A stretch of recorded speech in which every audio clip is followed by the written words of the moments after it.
The colossal floods this year are a stark reminder of the suddenness with which COVID-19 hit the world.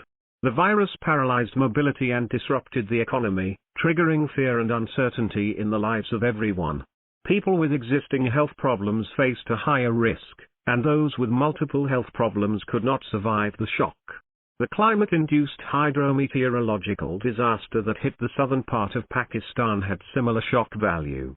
It exacerbated the existing structural inadequacies in the system and affected the poor and the vulnerable with more intensity. This one-in-a-thousand-years event has submerged a third of the country in water and impacted 33 million people, with numbers rising every day and no end in sight to misery and hardship. The current estimated damages of $10 billion do not take into account the secondary and intergenerational impact of losses. Some experts think that this number can go up to $16 billion. A whole generation will have to bear the brunt of this disaster and millions will be pushed back into poverty. Even before the disastrous floods, the economic losses attributed to climate change were estimated at $3.79 billion, but the scale of floods in 2022 has jettisoned numbers out of the window. At the upcoming 27 Colombian pesos in Egypt, loss and damage and climate finance will remain contentious issues, with little hope of agreement between the global north and south. With disasters on the rise and competing demands on finance, it will become increasingly difficult to safeguard human security. This calls for a moment of reflection. Non-traditional threats are on the ascendant. They now pose a higher risk and come without warning. Even scientists say that such drastic variations in weather patterns were anticipated to occur 30 years later. Simultaneous events, like wildfires, droughts, famine, flooding, temperature spikes, diminishing river waters and loss of biodiversity and habitat, are signs of a natural system gone haywire. Since 1980, more than 2.4 million people and over $3.7 trillion has been lost globally to disasters caused by natural hazards, with total damages increasing by more than 800%. The pace of increase can be gauged by the fact that within 1 year, losses from natural catastrophes in 2020 jumped to $210 billion globally, from $166 billion in 2019. According to the UN country classification, of all the deaths from weather, climate and water hazards from 1970 through 2019, 91 PC occurred in developing economies. It will be increasingly difficult to safeguard human security. Pakistan is in the eye of the storm. With melting glaciers, intense monsoons, climate hotspots, a 1,000-kilometer-long coastline and food and water scarcity on the horizon, the list of disasters is endless. The task of managing disaster and reducing risks will become more difficult as the country gets caught in a cycle of recurring disasters without respite.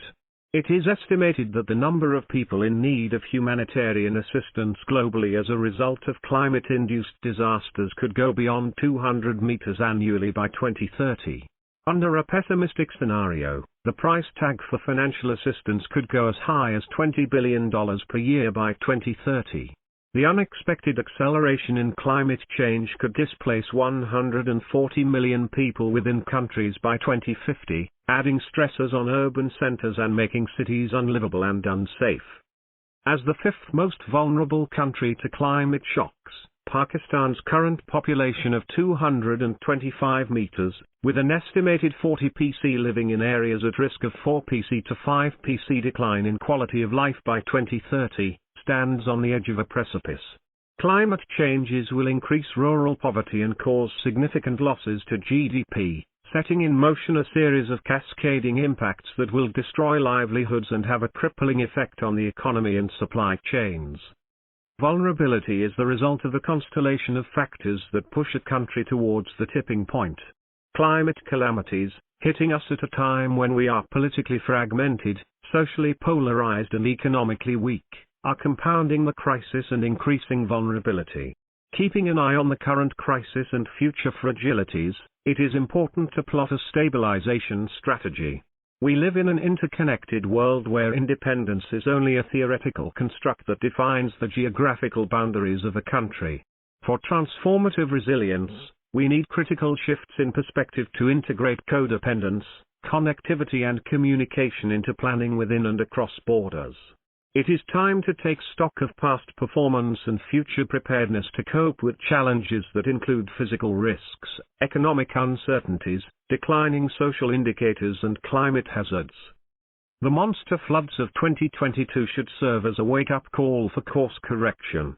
The existential threat is at our doorstep and we need to take both spatial and temporal timescales into consideration for planning a safe future.